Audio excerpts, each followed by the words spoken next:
नमस्कार दोस्तों, स्वागत है आपका हमारे चैनल में। करंट अफेयर की जो हमने सीरीज़ स्टार्ट किया है उसको हम आगे बढ़ाते हैं और आगे बढ़ाने के सिलसिले में आज का जो टॉपिक होगा वो है सुरक्षित मातृत्व आश्वासन योजना यानी सुमन, है ना।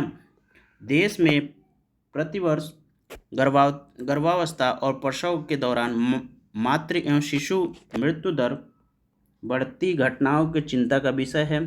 इसको रोकथाम हेतु समय समय पर सरकार द्वारा कदम उठाए जाते रहे हैं, है ना। 10 अक्टूबर 2019 को केंद्रीय स्वास्थ्य एवं परिवार कल्याण मंत्री डॉक्टर हर्षवर्धन ने माताओं एवं नवजात शिशुओं के जीवन की सुरक्षा हेतु गुणवत्तापूर्ण स्वास्थ्य सेवाएं निःशुल्क प्रदान करने के लिए सुरक्षित मातृत्व आश्वासन योजना यानी सुमन का शुभारंभ किया। इस पहल का शुभारंभ नई दिल्ली में केंद्रीय स्वास्थ्य एवं परिवार कल्याण मंत्री के 13वें सम्मेलन के दौरान किया गया। तो इसे हमें याद रखना है। इसे किसने स्टार्ट किया, तो सबसे पहला पॉइंट यही हो जाता है कि जो डॉक्टर हर्षवर्धन जी हैं उन्होंने स्टार्ट किया। और कहाँ स्टार्ट हुआ, तो ये शुभारंभ नई दिल्ली में हुआ था, है ना। आगे देखते हैं इस योजना के बारे में। इस योजना का उद्देश्य जो वो है अस्पतालों में मातृ एवं शिशु मृत्यु दर की रोकथाम, भुगतान रहित यानी कोई पेमेंट नहीं, तथा सम्मानजनक एवं गुणवत्तापूर्ण चिकित्सा सुविधा को उपलब्ध कराना है ना। इस योजना के दौरान माताएं एवं नवजात शिशु प्रसव के 6 महीने बाद तक निःशुल्क स्वास्थ्य लाभ प्राप्त कर सकेंगे। इसके तहत गर्भवती महिलाओं को प्रसव से पूर्व कम से कम 4 बार मुफ्त जांच करने का अधिकार होगा। इस योजना का लक्ष्य यह सुनिश्चित करना है कि चिकित्सा सुविधा के अभाव में किसी गर्भवती महिला एवं नवजात शिशु की मृत्यु न हो जाए, है ना। तो ये सुमन का उद्देश्य रहा, लक्ष्य रहा, है ना। आगे देख लेते हैं इसमें कुछ इम्पोर्टेंट पॉइंट जो है। मातृ मृत्यु अनुपात पर विशेष बुलेटिन जो 2015 और 17 का रिपोर्ट है उसके बारे में देखते हैं। नवंबर 2019 में भारत के महारजिस्ट्रार द्वारा मातृ मृत्यु अनुपात पर जारी विशेष बुलेटिन के अनुसार 1 वर्ष के दौरान भारत के मातृ मृत्यु अनुपात में 8 बिंदुओं की विशेष कमी दर्ज की गई है। वर्ष 2014-15 में 1 लाख जीवित जन्म पर MRR 130 था, जो वर्ष 2015-17 में घटकर 122 तक पहुंच गया, जो 6.2% की कमी को प्रदर्शित करता है। जिन 7 राज्यों में MRR में कमी दर्ज राष्ट्रीय औसत 6.2 से अधिक या उसके बराबर है वह हैं कर्नाटक, महाराष्ट्र, केरल, पश्चिम बंगाल, ओडिशा, राजस्थान, तेलंगाना। राष्ट्रीय स्वास्थ्य नीति 2017 के तहत MMR को वर्ष 2020 तक प्रति 1 लाख जीवित जन्म पर 100 तक लाने के महत्वाकांक्षी लक्ष्य को 11 राज्यों ने प्राप्त कर लिया है। ये राज्य हैं जो उन्होंने इस लक्ष्य को प्राप्त कर लिया है, वह हैं केरल, महाराष्ट्र, तमिलनाडु, आंध्र प्रदेश, झारखंड, तेलंगाना, गुजरात, उत्तराखंड, पश्चिम बंगाल, कर्नाटक और तथा हरियाणा हैं। वर्ष 2015 से 17 की अवधि में उत्तर प्रदेश का MRR 216 दर्ज किया गया। ठीक है दोस्तों, तो आगे देखते हैं। आगे का जो नेक्स्ट पॉइंट है वो है हमारा व्यापक राष्ट्रीय पोषण सर्वेक्षण 2016 से 2018 पर ये बेस है। अक्टूबर 2019 में पहली बार व्यापक राष्ट्रीय पोषण सर्वेक्षण स्वास्थ्य एवं परिवार कल्याण मंत्रालय भारत सरकार द्वारा जारी किया गया। यह सर्वेक्षण यूनिसेफ द्वारा समर्थित है ना, यानी यूनिसेफ ने भी इसको समर्थन किया है। वर्ष 2016 में राष्ट्रीय सांख्यिकी आयोग NSC सांख्यिकी एवं कार्यक्रम क्रियान्वयन मंत्रालय भारत सरकार ने इस सर्वेक्षण हेतु डिजाइन एवं प्रोटोकॉल को मंजूरी प्रदान की। CNNS ग्रामीण और शहरी परिवारों को कवर करते हुए भारत सरकार के 30 राज्य और संघ राज्य क्षेत्रों में एक बहुस्तरीय सर्वेक्षण डिजाइन का उपयोग करते हुए संचालित किया गया। इस सर्वेक्षण हेतु आंकड़े 3 लक्षित समूहों यथा 0 से 4 वर्ष की आयु वर्ग और 5 से 9 वर्ष और तथा 10 से 19 वर्ष की आयु को एकत्रित किया गया। सर्वेक्षण के अनुसार 5 वर्ष से कम उम्र के 35% बच्चे, ठीक है, 17% बच्चे लंबाई के अनुपात में वजन कम तथा 33% बच्चे सामान्य से कम वजन के हैं और 5 वर्ष से कम उम्र के 2% बच्चे मोटे हैं और 5 से 9 वर्ष के बच्चों में 22%, ठीक है ना, 10% बच्चे सामान्य से कम वजन और 23% बच्चे जो हैं दुबले थे। 10 से 19 वर्ष के 24% बच्चे दुबले और 5% से अधिक वजन के थे। सर्वेक्षण के अनुसार 0 से 4 वर्ष के 41% और 5 से 9 वर्ष के 24% और किशोर उम्र यानी कि 10 से 19 वर्ष के 28% बच्चे एनीमिया से ग्रस्त थे। 40% किशोरियाँ तथा 18% किशोर एनीमिया के शिकार हैं, है ना। राष्ट्रीय दृष्टिबाधित एवं दृष्टिबाधित सर्वे यानी दृष्टिहीनता और दृष्टिबाधित सर्वे जो है 2015 और 19 पर ये आधारित है। ये क्या है, अक्टूबर 2019 में केंद्रीय स्वास्थ्य मंत्री द्वारा राष्ट्रीय दृष्टिहीनता एवं दृष्टिबाधित सर्वे 2015 से 19 तक जारी किया गया। सर्वेक्षण के अनुसार विश्व स्वास्थ्य संगठन द्वारा निर्धारित 25% के लक्ष्य को पार करते हुए भारत ने दृष्टिबाधिता के मामले में लगभग 52% की कमी की है। सर्वेक्षण के अनुसार भारत में 50 वर्ष से ऊपर के लोग में दृष्टिहीनता का प्रमुख कारण मोतियाबिंद है। सर्वेक्षण के मुताबिक देश के कुल आबादी के 0.36% लोग दृष्टिहीन हैं, जबकि वर्ष 2006 और 7 में यह संख्या जो थी 0.68% थी। सर्वेक्षण के अनुसार मोतियाबिंद 66.2% मामलों के साथ दृष्टिहीनता का सबसे बड़ा कारक है। नेक्स्ट जो है पर्यटन पर्व 2019 के बारे में अध्ययन करते हैं, है ना। पर्यटन के लाभ का ध्यान आकृष्ट करने, देश की सांस्कृतिक विविधता को प्रदर्शन करने तथा सभी के लिए पर्यटन का सिद्धांत लागू करने के उद्देश्य के साथ पर्यटन पर्व का आयोजन किया गया। उल्लेखनीय है कि वर्ष 2018 के दौरान ई टूरिस्ट वीज़ा के माध्यम से 2.4 मिलियन विदेशी पर्यटक भारत आए। यह पिछले वर्ष की अपेक्षा 39.6% की बढ़ोतरी को प्रदर्शित करता है। 2 अक्टूबर 2019 को पर्यावरण, वन एवं जलवायु परिवर्तन मंत्री प्रकाश जावड़ेकर और पेट्रोलियम तथा प्राकृतिक गैस व इस्पात मंत्री धर्मेंद्र प्रधान द्वारा नई दिल्ली में राष्ट्रव्यापी पर्यटन पर्व 2019 का शुभारंभ किया। तो किसके द्वारा? पहले हैं पर्यावरण, वन, जलवायु परिवर्तन मंत्री प्रकाश जावड़ेकर और पेट्रोलियम और प्राकृतिक गैस व इस्पात मंत्री धर्मेंद्र प्रधान द्वारा पर्यटन पर्व का शुभारंभ किया गया। इस बात को हमें याद रखना है।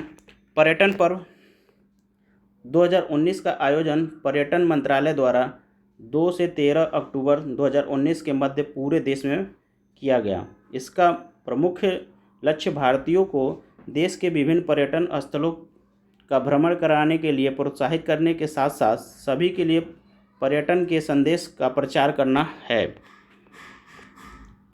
पर्यटन पर्व 2019 महात्मा गांधी की 150वीं जयंती को समर्पित है। पर्यटन पर्व के 3 घटक हैं। पहला जो है देखो अपना देश, दूसरा है सभी के लिए पर्यटन और तीसरा जो है पर्यटन एवं प्रशासन यानी टूरिज्म एंड गवर्नेंस। पर्यटन पर्व के दिल्ली चरण का आयोजन 2 से 6 अक्टूबर 2019 के मध्य राजपथ लॉन में किया गया। उल्लेखनीय है कि पिछले वर्ष पिछले 5 वर्ष के दौरान भारत में पर्यटन के क्षेत्र में अभूतपूर्व वृद्धि दर्ज की गई है।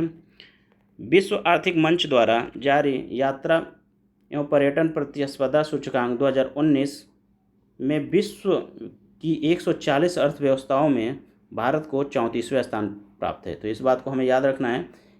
पहले विश्व आर्थिक मंच द्वारा जो यात्रा और पर्यटन प्रतिस्पर्धा सूचकांक जारी किया जाता है और इसमें कितनी देश होती हैं, 140 देश की अर्थव्यवस्थाएं होती है और उसमें भारत का स्थान कितना है, 34वां है ना। नेक्स्ट जो है हमारा नेक्स्ट पॉइंट जो है वो है ग्रामीण स्वच्छ रणनीति। और ये जो किया गया है ग्रामीण स्वच्छ रणनीति, ये 10 सालों के लिए किया गया है और इसका जो वर्ष है 2019 से लेकर 2029 तक लक्ष्य निर्धारित किया गया है। तो इसके अंतर्गत अध्ययन करते हैं हम। भारत सरकार द्वारा जल शक्ति मंत्रालय के पेयजल एवं स्वच्छता विभाग 10 वर्षीय ग्रामीण स्वच्छता रणनीति, और वो है 10 वर्ष कौन सा, 2019 से लेकर 2029 तक को लॉन्च किया गया। यह रणनीति स्वच्छ भारत मिशन ग्रामीण के माध्यम से स्वच्छता संबंधित व्यवहार में हुए परिवर्तन को बनाए रखने पर ध्यान केंद्रित करती है। भारत के ग्रामीण क्षेत्र हेतु यह 10 वर्षीय रणनीति पेयजल एवं स्वच्छता विभाग द्वारा राज्य सरकार एवं अन्य हितकारी के परामर्श से तैयार की गई है। इसके तहत खुले में शौच से मुक्त यानी ODF प्लस श्रेणी की प्राप्ति हेतु स्थानीय सरकारों, नीति निर्माताओं, कार्यान्वयनकर्ताओं एवं अन्य संबंधित हितधारकों के मार्गदर्शन के लिए एक रूपरेखा तैयार की गई है। ज्ञातव्य है कि ODF प्लस एक ऐसी श्रेणी है जिसके तहत सभी के द्वारा सुरक्षित स्वच्छता सुविधा के प्रयोग को जारी रखना तथा ठोस एवं तरल अपशिष्ट पदार्थों का प्रभावी निपटारा किया जाना शामिल है। यह रणनीति सतत विकास लक्ष्य 6 से संबंधित है। उल्लेखनीय है कि भारत पिछले 5 वर्षों के दौरान स्वच्छ भारत मिशन ग्रामीण के तहत प्राप्त किए गए खुले में शौच से मुक्त दर्जे यानी ODF स्टेटस को बनाए रखने हेतु प्रतिबद्ध है। इसी के तहत ODF श्रेणी को ODF प्लस श्रेणी के रूप में उन्नत किया जाना है। नेक्स्ट जो हमारा टॉपिक है स्वच्छ रेल स्वच्छ भारत 2019। भारतीय रेल विश्व के सबसे बड़े रेल नेटवर्क में शामिल है। इसके द्वारा प्रतिदिन लगभग 23 मिलियन यात्रियों का आवागमन तथा लगभग 3 मिलियन टन माल ढुलाई संभव होता है ना। सोच सकते हैं कितना बड़ा नेटवर्क है भारत का। भारत का रेलवे नेटवर्क 68,442 किलोमीटर से अधिक लंबा है, जिस पर लगभग 22,000 रेलगाड़ियां प्रतिदिन चल रही हैं। भारत सरकार द्वारा लॉन्च किए गए स्वच्छ भारत अभियान से प्रेरित होकर भारतीय रेलवे द्वारा स्वच्छ भारत अभियान शुरू की गई है, जिसका उद्देश्य रेल यात्रियों के यात्रा अनुभव में सुधार करना है। 2 अक्टूबर 2019 को महात्मा गांधी की 150वीं जयंती के अवसर पर रेल मंत्रालय द्वारा स्वच्छ रेल स्वच्छ भारत 2019 नामक सर्वेक्षण रिपोर्ट जारी की गई। यह रिपोर्ट भारतीय गुणवत्ता परिषद द्वारा रेलवे स्टेशनों के स्वच्छता मापदंडों का आकलन करके तैयार की गई है। सर्वेक्षण के अंतर्गत भारतीय रेलवे के 720 स्टेशनों को आच्छादित किया गया है। इसे याद रखना है, कितने स्टेशनों को हमने लिया है, तो 720। यह सर्वेक्षण रिपोर्ट में NSG यानी नॉन सब अर्बन ग्रुप श्रेणी के तहत जयपुर यानी राजस्थान के रेलवे स्टेशन को पहली रैंक प्रदान की गई है। जोधपुर तथा दुर्गापुर को क्रमशः दूसरी और तीसरी रैंक प्रदान की गई है। SG यानी कि सब अर्बन ग्रुप श्रेणी में अंधेरी जो मुंबई में है को पहला, विरार को दूसरा, नायगांव स्टेशन को तीसरा रैंक प्रदान किया गया है। सर्वेक्षण रिपोर्ट में देश के 16 भौगोलिक जोन वर्तमान में जो देश के रेलवे जोन है वो 18 है ना। पहले 17 थी, एक और बढ़ा दी गई है। उत्तर पश्चिम रेलवे को प्रथम स्थान, इसे याद रखना है। उत्तर पश्चिम रेलवे को क्या मिला है? पहला स्थान मिला है ना। वहीं दक्षिण पूर्वी रेलवे दूसरे स्थान और पूर्व मध्य रेलवे तीसरे स्थान पर रहा। उत्तर प्रदेश में शीर्ष स्थान प्राप्त करने वाले स्टेशन शाहजहांपुर है, इसे समग्र रैंकिंग में 21वां स्थान मिला है। जबकि फैजाबाद वर्तमान में जो अयोध्या बन गया है, अयोध्या के नाम से हो गया है ना, 22वें स्थान पर है। अब नेक्स्ट जो हमारा करंट अफेयर का टॉपिक है वो है स्कूल शिक्षा गुणवत्ता सूचकांक, है ना, SEQI। इसके अंतर्गत ये किसके अंतर्गत अध्ययन करते हैं? तो नीति आयोग द्वारा ये विकसित स्कूल शिक्षा गुणवत्ता सूचकांक में राज्य और केंद्र शासित प्रदेशों द्वारा स्कूली शिक्षा में सुधार के क्षेत्र में किए गए विविध प्रयासों का सटीक आकलन कर रहे हैं, उन्हें और प्रभावी बनाने के लिए बेहतर क्रिया विधियों का निर्माण करना शामिल है। ठीक है, इसके अंतर्गत अब देखते हैं इसके आगे। 30 सितंबर 2019 को नीति आयोग का जो फुल फॉर्म है वो क्या है? National institute for transforming India द्वारा स्कूल शिक्षा के क्षेत्र में राज्य और केंद्र शासित प्रदेशों के प्रदर्शन का मूल्यांकन करने के लिए स्कूल शिक्षा गुणवत्ता सूचकांक को जारी किया गया, है ना। यह सूचकांक का प्रथम संस्करण है जिसे नीति आयोग के उपाध्यक्ष डॉक्टर राजीव कुमार द्वारा जारी किया गया। तो ये पहले याद रखना है कि ये प्रथम वो है क्या है? स्कूल एजुकेशन क्वालिटी इंडेक्स किसके द्वारा प्रतिपादित किया गया? तो नीति आयोग द्वारा। और ये पहला संस्करण है इसका, है ना। और इसको किसने प्रतिपादित किया? तो डॉक्टर राजीव कुमार जो उपाध्यक्ष हैं नीति आयोग के, उन्होंने जारी किया इस रिपोर्ट को, है ना। इस सूचकांक को विकसित करने में मानव संसाधन विकास मंत्रालय, विश्व बैंक तथा इस क्षेत्र के विशेषज्ञों का सहायता लिया गया। तो इसमें कौन कौन से हैं? मानव संसाधन विकास मंत्रालय और विश्व बैंक। इसे याद रखना है कि इस रिपोर्ट को तैयार करने में इन्होंने सहायता किया है। इस सूचकांक में 30 महत्वपूर्ण संकेतकों को शामिल हैं जो गुणवत्तापूर्ण शिक्षा के वितरण का आकलन करते हैं। शीर्ष तथा निम्न प्रदर्शन करने वाले राज्य और केंद्र शासित प्रदेश की सूची यहाँ नीचे दी हुई है ना। तो बड़े राज्य में हैं, पहला स्थान पर केरल, दूसरे स्थान पर राजस्थान और तीसरे स्थान पर कर्नाटक है। और नीचे से देखा जाए यानी सबसे बेकार जो रैंकिंग है उसके अनुसार समग्र प्रदर्शन में जो अंतिम स्थान पे है उसमें देखिए 18वें स्थान पर पंजाब, 19वें स्थान पर जम्मू एंड कश्मीर और 20वें स्थान पर उत्तर प्रदेश। यानी उत्तर प्रदेश की स्थिति सबसे बेकार है। छोटे राज्यों में पहले स्थान पर मणिपुर, दूसरे स्थान पर त्रिपुरा और तीसरे स्थान पर गोवा है ना। ऐसे ही केंद्र शासित प्रदेशों में पहले स्थान पर चंडीगढ़, दूसरे स्थान पर दादर एवं नगर हवेली और तीसरे स्थान पर दिल्ली है ना। अंतिम स्थान को हम छोड़ दे रहे हैं, अंतिम स्थान को कौन ध्यान रखता है ना। ऐसे ही ये तो हमारे रिपोर्ट रहे है ना।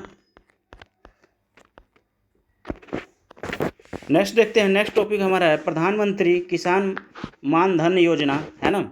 31 मई 2019 को प्रधानमंत्री नरेंद्र मोदी के नेतृत्व में एनडीए सरकार के द्वारा द्वितीय कार्यकाल की प्रथम मंत्रिमंडल बैठक संपन्न हुई। इस बैठक के दौरान लिए गए एक ऐतिहासिक निर्णय के तहत किसानों हेतु एक पेंशन योजना की स्वीकृति प्रदान की गई। और वो क्या है? प्रधानमंत्री किसान मान योजना, है ना।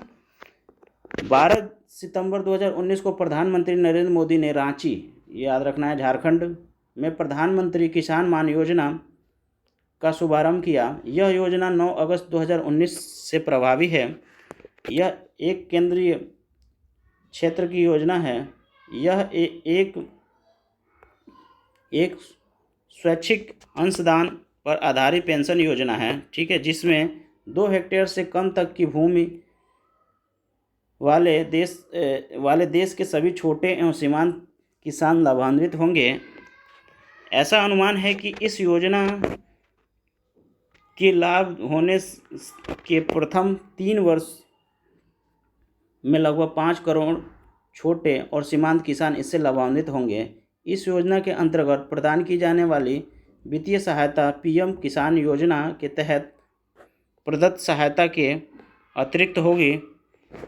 किसानों के लिए इस योजना में शामिल होने की आयु जो है 18 से 40 वर्ष निर्धारित है। 60 वर्ष की आयु प्राप्त करने पर 3,000 रुपये की न्यूनतम निर्धारित पेंशन दिए जाने का प्रावधान है। इस योजना की एक खास बात यह है कि लाभार्थी किसान प्रधानमंत्री किसान सम्मान निधि योजना से प्राप्त लाभ से सीधे ही इस योजना में अपने मासिक अंशदान करने का विकल्प चुन सकता है। यह एक नवोन्मेषी योजना है जिसके अंतर्गत किसानों को सामाजिक सुरक्षा कवर उपलब्ध कराने हेतु केंद्र सरकार 3 वर्षों की अवधि में अपने अंशदान के रूप में 10,774.5 करोड़ रुपए व्यय करेगी। तो यहीं समाप्त करते हैं दोस्तों इस वीडियो को, और जब आपको वीडियो अच्छी लगे तो इसको शेयर कीजिए, लाइक कीजिए और सब्सक्राइब कीजिए। थैंक यू दोस्तों।